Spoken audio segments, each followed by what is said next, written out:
We're live post game. Michael Rand here with Star Tribune sports editor Ryan Kostecka. Ryan, a tale of two games. Game one, the Wolves made it look easy. All the shots were falling. Game two, that is certainly not the case. They score 85 points. I believe they said on the broadcast that is a season low for them. They lose 94-85. Was this like 2002? Like what? That's a early 2000s NBA playoff score, not the modern NBA. I've got a bunch of thoughts, but I want to hear what you took away from this one first. First off, it's almost midnight here, so the delirium starts to set in a little bit. So yeah. I'll start off with a hot take. And the Wild are still playing. I know, right? Yeah. It's about to start the third quarter, 4-1 there. So, yeah. But here's my hot take.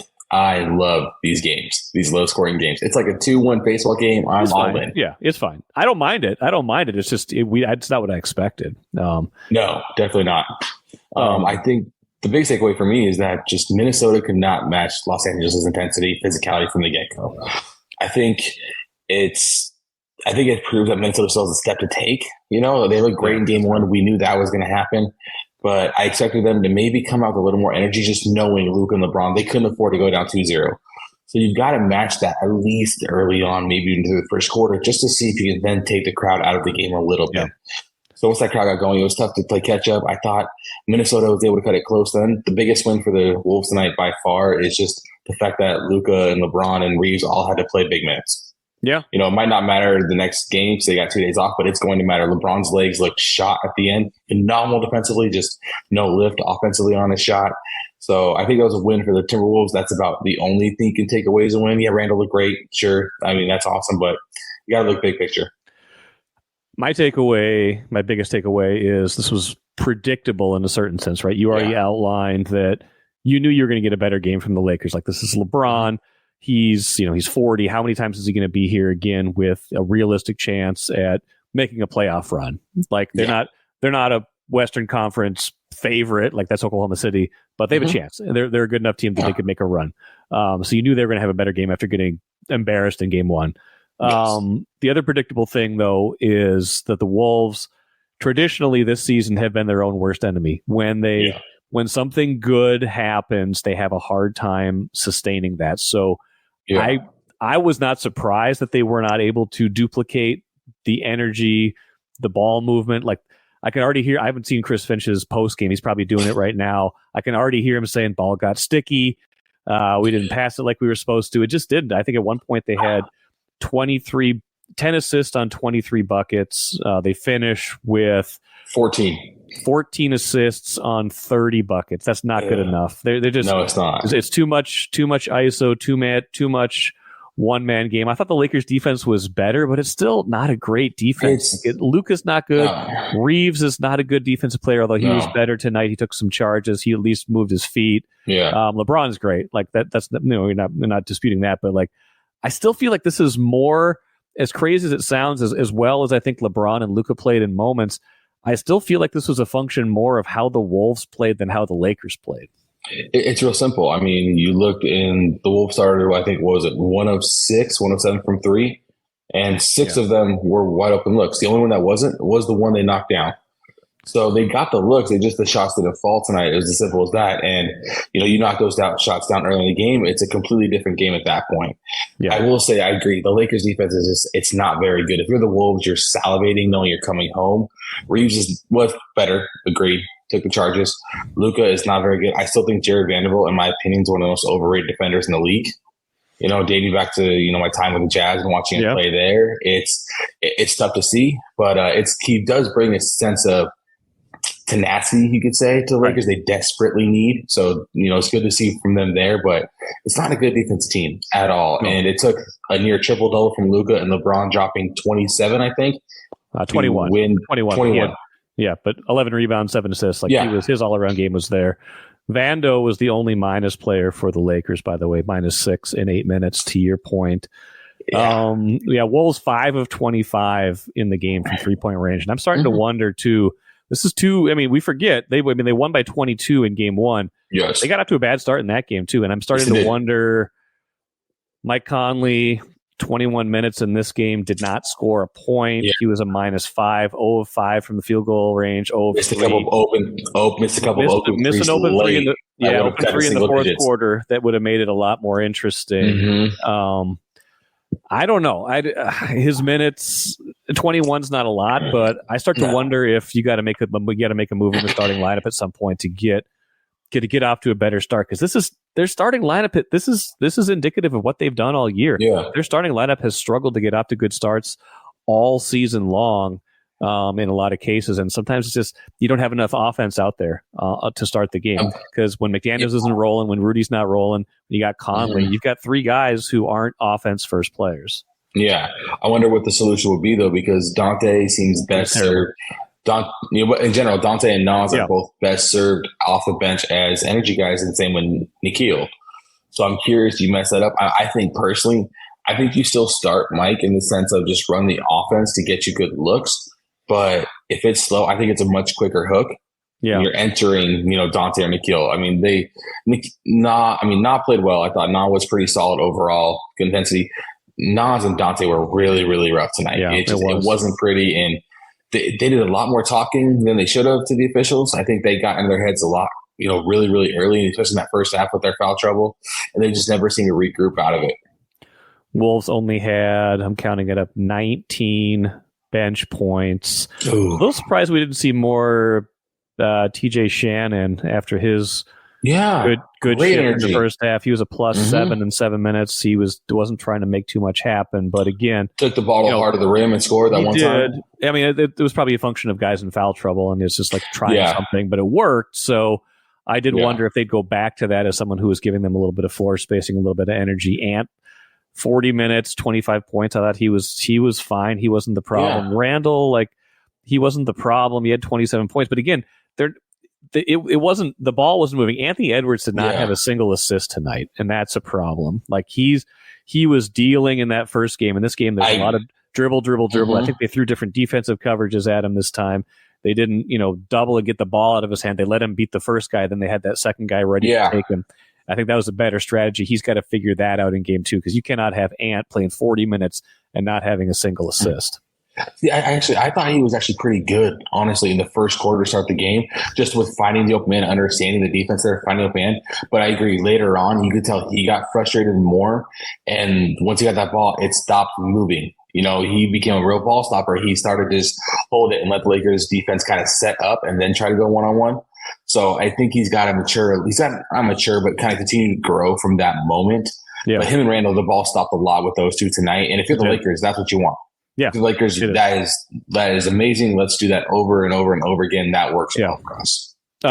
Listener comment here on StreamYard from Michael, not me, different Michael Severud says, honestly, I don't feel bad about this loss. No way we shoot this poorly again.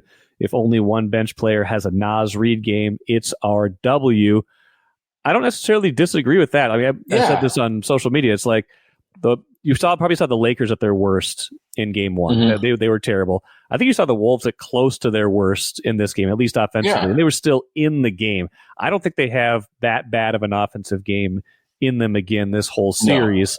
No. And, they were one more little spurt away from making this one really interesting. They got it down to 9 or 8 at one point. They could have got it to 6, and then Ant gets stripped by LeBron, a little careless. Great play. Yeah, great play with LeBron. But that was pretty much the game. So I don't necessarily disagree with that. I don't want to be like it's all on the Wolves, but again, to me, it felt like it was more about what they didn't do than it was what the Lakers did do in this game. I think, yes, the Lakers played, like we talked about earlier, more physicality, more intensity to start the game. Of course, no doubt about it. But it's not like the Wolves weren't getting good looks. And game 1, you hit 22 threes. Game 2, you hit 5. If you average out that, you're probably up 2-0 at this point. You really are. Yeah. So you're not save some of them. Save some of them. Exactly. I don't think you necessarily need a Nas Reed type of 25 point from your bench, but you need, Dante, Nas, and Jaden. You need all of them to combine for at least 50. Yeah. Someone needs to get 50. Exactly. 50 from those 4. So yeah. I mean, Jaden went from 25 to 8. He was 3 for 11. Didn't make a 3. He's so hot and cold sometimes too. Yeah. Then there's the mystery. Rudy had 6 rebounds.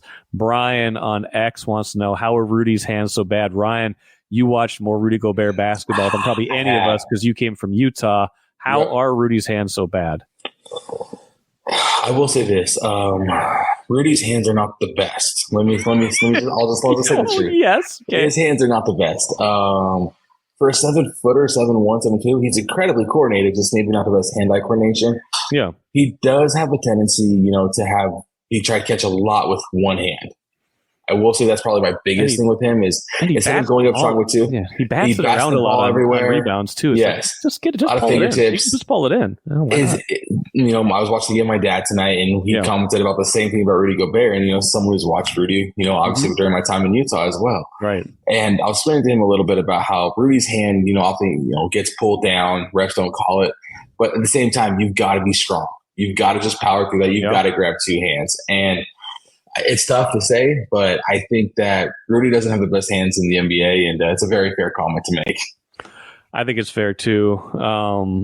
Side Yard said, bad game, but Lakers are beatable if we get anything from our bench. That's kind of echoing what other people are saying. I think so, too. I mean, I think, and you don't want to get too far ahead of it, but, you get game 3 back here Friday. Then I think it goes to an every other day for the rest of the series, which is a huge Minnesota advantage. I think it is just from their depth and from LeBron looking tired. Luka looks tired too, to a certain. Their legs look gone in the fourth quarter. Luka's an old 26 right now. He doesn't look like he's necessarily spry. So I don't know. I still think they're. I mean. The disappointing thing is, and I think I called the live stream this, like they basically.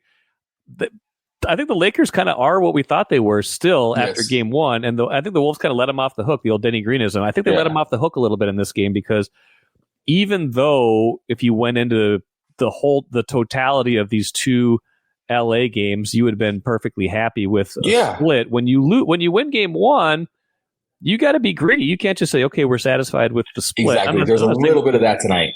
I'm not saying they were satisfied because I thought they played hard, but they didn't play smart and they didn't play with the same kind of precision that they did in game 1. And that's what you need to beat the Lakers. Like you just do. The Lakers are still going to carve you up if you aren't on your game, if you're not playing the way you are supposed to. So that was the disappointing thing to me. So I think it was there for them to take if they could have been a little bit better. But, we had another comment here from Gotti612 said, I imagine the Wolves' best beats the Lakers' best. I think I would agree with that at this point. Although the caveat being the ceiling of LeBron and Luka. That's my thing. Is high, but they've been pretty good I think they've largely been pretty good in both of these games. I mean, Luka had 37 in game 1. He had 31 tonight. Almost had a triple double. Like they're not going to get much higher than that. I wouldn't think. And I think the Wolves do have room in their ceiling from where they were. I think if both teams played their best, I think it'd be a good game.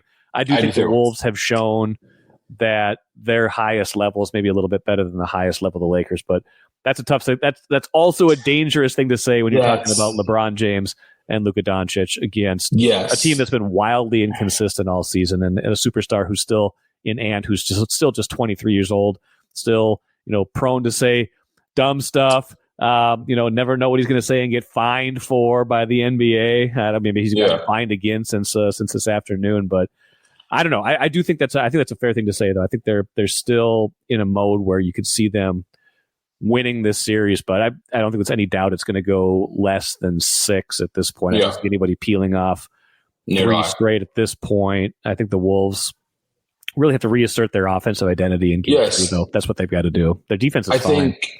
I think you're right. I think when it comes at their best, like both teams at their absolute best, it's over the course of a 7-game series, I would take the Wolves. In a game 7 winner take all, it's really, really hard to bet against a Luka and LeBron. And so if you're the Wolves, you want to avoid that at all costs, in my opinion. Granted, I will say Luka is best and LeBron is best. The Wolves are one of maybe 2 or 3 teams in the NBA who aren't afraid that moment at all. So I think that bodes well for them. I'm going to stick with my prediction. I said Wolves in 6. That was fair. I thought they split here, and I think the Wolves sweep at home. I think game 3 is going to be off the hook at the Target Center. It's Friday night. Friday night, game 3, everyone's off work. I can't wait to be there. I do think it's a perfect time for the Wolves to go home. I mean, you know this. Role players play better at home. It's a great time for Na and Jaden, and I mean Na hasn't really popped off yet, and we know he's capable of doing that. You know, Jaden, Dante, Naj Reed as well. I think it's a great moment for these guys to kind of seize control.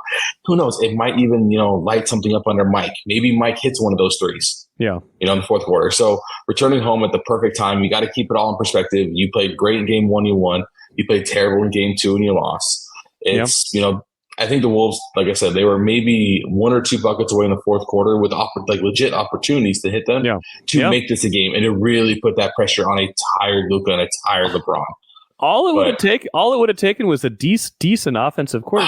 The Lakers only scored 13 points in the fourth quarter. Wolves outscored 20 to 13. And here's the thing: they played. LeBron played. Luka played. That's a huge win for the Wolves. I think that they made them play for the entire game, because like we talked about, after game three, it's every other day. And that's where the Lakers, you know, that's where you can really take it to them and get it away from them. So game three is going to be the biggest game of the series. I agree. LeBron 40 minutes, Luka 42, Austin Reeves 43. Those are big minutes for especially for LeBron and certainly for Luka as well. What we haven't had yet in this series is a game that went down to final shot or final minute, and I think the Wolves want to avoid that too if they can, because that's dicey. That's where you. I like their defense in those situations, but I'm worried about overall Luka making a shot, something happening, and then them just walking away with a head scratching loss. I know Chris Hine, our reporter, is very happy the game has come down to Chris. Well, there's that too. For selfish reasons. For us, for selfish reasons. But no, you're right. I think they want to avoid that game at all costs. Game three is the biggest game, and it's going to be really, really exciting to see which team kind of rises to the moment. If you saw how tired LeBron and Luka were at the end of game two, and that was with 2 days off. They're not going to cover any quicker. You know, their body extra wear and tear now. So I'm curious what they look like in game three. I don't think they can afford to expend it all, get rid of all the energy and that kind of that vibe they have early in the first quarter. Really quick, rest of the league. I'm backing away slowly from my assertion that Memphis could give Oklahoma City a series. That looks like it's just going to be a bloodbath. 118-99, not close. And Indiana goes up 2-0 on Milwaukee, even though Lillard comes back tonight. I think that's very correct of you to be back away. I'm sprinting in the opposite direction of my official take. I thought there was a chance that I thought OKC would win in 5, but I did think that Memphis might have made them games, and they have not so far. No, we my family, my wife, my dad, and I, we played cards instead of watching that game. I turned the Padres on at that point. So terrible. Indiana looks good. I don't know if it's part of the Milwaukee looking bad. There's just no flow to that team. I feel really bad for Giannis. I know we are now we're 7 or 6 days away from Giannis watch. Probably getting swept potentially in the first round. It could be. So Indiana looks really good, though. I think Halliburton looks awesome, and it's kind of ironic. He was just named the most overrated player in the NBA based on that poll, and he's come out and looked great in both games. That's a team that if you're Cleveland, you probably want to play Giannis. You probably don't want anything to do with Indiana at this point. So that could be a fun series, assuming Cleveland takes care of Miami. Which I think they should. They should handily. They're 1-0 in that series, although that first game was more competitive. It just got lopsided at the end. Knicks lost last night. That's great, but Detroit made that into series. So and what we thought was probably going to be the best series, Denver and Clippers. Both those games have been down to the wire. Those could be. Did you stay up for the end of that game? No, I didn't. I gave up on it. I couldn't. I was just like, it was like middle fourth quarter. I was like, I got to go to sleep. I got to get up. It's like I got up at 6:30. I'm like, I can't do this anymore. But I wish I would have, because it looked like it was a great finish. I know. I got my 14-month-old, so I went to bed. There's no way I was making. And then my dad just asked me. He goes, "Hey, the Clippers won last night." I was like, "Apparently." That's gonna be a great series. That's gonna be a lot of fun. The Knicks Pistons series is really entertaining. I'm curious how Detroit performs at home. If how much I think that's great for their role players. And so I think the Knicks, not necessarily scared, but a little on guard a little. And Tibbs has got to just make some rotation. I mean, just some adjustments. You talked about it. Cat was scoreless in the second half. Yeah. I mean, I haven't been a big Minnesota guy before this, so I can't really. Is that the norm? Like, how does he disappear like that? He just does. You don't know how. And then he talks post game about how he's just trying to let the offense come to him. It's like, Cat. Oh man! At a certain point, you got to come get the offense. You got to come get it. So you are the man that pulls Jalen Durant away from the rim. Yeah, you have to get that ball. Yeah, that's brutal. Yeah, and I'm excited tomorrow night. Tomorrow night's gonna be a lot of fun as well. Yeah, a lot of good watches tomorrow. Well, Until Friday, you guys. Appreciate it, Ryan. Friday's gonna be a great game. I can't wait. Target Center. We'll see what happens. Thanks everybody for the great questions, for sticking around, for staying up past midnight. We'll go to bed now. See you, Ryan. See you, everybody. See ya.